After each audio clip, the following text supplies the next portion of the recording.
L'ambassade du Liban en Guinée a organisé ce jeudi une réception à l'occasion du jubilé de diamant de l'indépendance du Liban en présence de plusieurs ambassadeurs résidant en Guinée, de responsables guinéens et des expatriés libanais. Le gouvernement guinéen a réitéré son engagement et approuve les initiatives des responsables libanais visant à conserver la paix dans le pays. Ouminatou Sidibé, Ibrahima Souri 5 Souma. C'est la première fête de l'indépendance célébrée par l'ambassadeur du Liban depuis son arrivée en Guinée. Le 22 novembre marque une date repère de l'histoire du peuple libanais sous la clairvoyance de ses dirigeants. Après les hymnes nationaux, l'ambassadeur du Liban en Guinée a prononcé son discours dans lequel il se réjouit de la contribution de la France pour le Liban depuis des siècles. La France, cette douce France, qui pour la majorité des Libanais est la mère tendre, et à laquelle on est toujours reconnaissant. Cette République française a contribué, et de façon assez efficace, à la résurrection de la République libanaise en ses frontières actuelles. Et cela a eu lieu au Congrès de Versailles, qui a eu lieu en France depuis 99 ans exactement. Les relations entre la Guinée et le Liban sont fondées sur plusieurs aspects qui sont entre autres culturels, économiques et politiques. D'où la nécessité de renforcer davantage la coopération entre les deux pays. Les relations entre le Liban et la Guinée sont de très bonnes relations, mais elles peuvent s'améliorer beaucoup plus, surtout sur le plan économique, sur le plan social, sur le plan militaire, en ce sens qu'on pourra recevoir des officiers guinéens et les entraîner au Liban parce qu'il y a une armée professionnelle de 60 000 soldats. Sur la crise entre la Syrie et la Palestine, le gouvernement guinéen trouve important d'œuvrer avec le Liban pour contribuer à la paix et au développement du Liban. Il serait important que nous conjuguons les mêmes efforts dans le cadre d'une concertation élargie pour lutter contre ce fléau qui ne fait que des innocentes victimes. Le 22 novembre 1943, la France libre finit par céder à Bachara el-Khouri et accorde au pays du Cèdre son indépendance, célébrée tous les ans depuis cette date. Certaines personnes handicapées décident de vivre de leur propre sueur. C'est le cas d'un groupe d'handicapés qui décide de se constituer en ONG.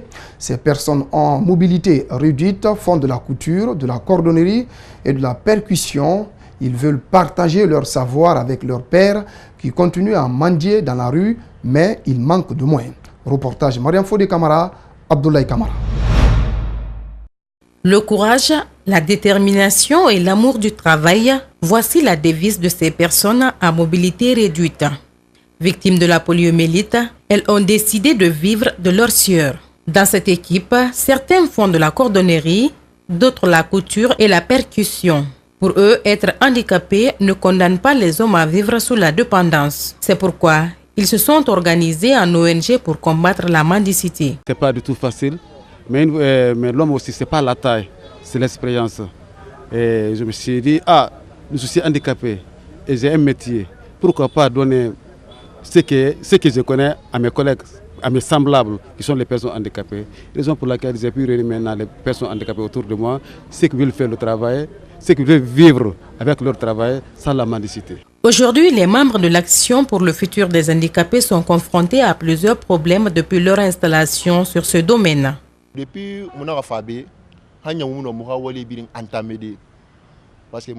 que nous sommes arrivés ici, nous ne travaillons pas correctement. Regardez notre salle de répétition. Il est difficile de travailler ici. Nous n'avons pas de moyens pour arranger ce coin. Nous sommes confrontés à beaucoup d'autres problèmes, notamment l'accès aux toilettes et aux moyens de déplacement. Malgré tout, ces jeunes sont déterminés à travailler pour subvenir à leurs besoins. Un travail qu'ils accomplissent avec dévouement. Ce n'est pas parce que je suis handicapée que je dois rester à la maison. C'est pourquoi j'ai choisi de faire la couture.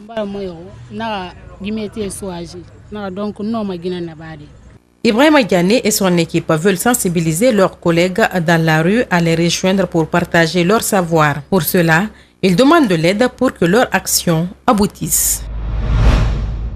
Il y a 7 mois, une maison prenait feu à Matam, emportant 3 enfants. 210 jours après le drame, Salimatou Doumbouya, mère de cette famille décimée, vit misérable et entend de l'État et des bonnes volontés une aide pour nourrir son unique garçon qui a survécu à l'incendie. Nos reporters Abdoulaye Sadio Diallo et Alseni Kamara sont allés à sa rencontre. Suivez. Au mois de mai dernier, cette jeune dame a vécu le pire moment de sa vie. Salimatou Doumbouya a perdu 3 de ses 4 enfants dans un incendie qui a ravagé sa maison à 2 heures du matin. On était en plein mois de Ramadan. 26 semaines après ce drame, la pauvre vit traumatisée et parvient difficilement à nourrir son unique enfant qui lui aussi a échappé de justesse au feu assassin. En sanglots, elle revient sur son misérable quotidien.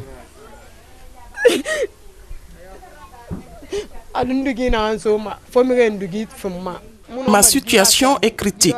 Même les habits que je porte actuellement, on me les a offerts. Quant au lait de mon bébé, il y a un marchand à côté ici.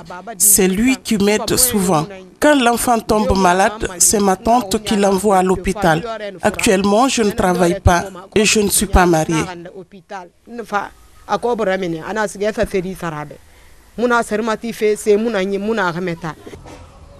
Scandalisée, Salimatou n'ose plus revoir cette maison où a péri presque toute sa progéniture en quelques heures seulement. On peut même appeler ce bâtiment sa maison douleur. Son mari est décédé 1 an 6 mois avant les flammes meurtrières qui ont décimé sa famille. Coincée entre douloureux souvenirs et état de santé fragile, elle dit avoir besoin d'aide.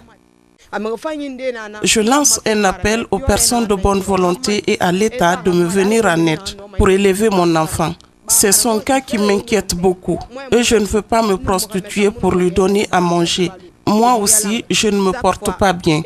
Quand je pense à mes enfants, je fais des crises. Les voisins sont témoins de cela.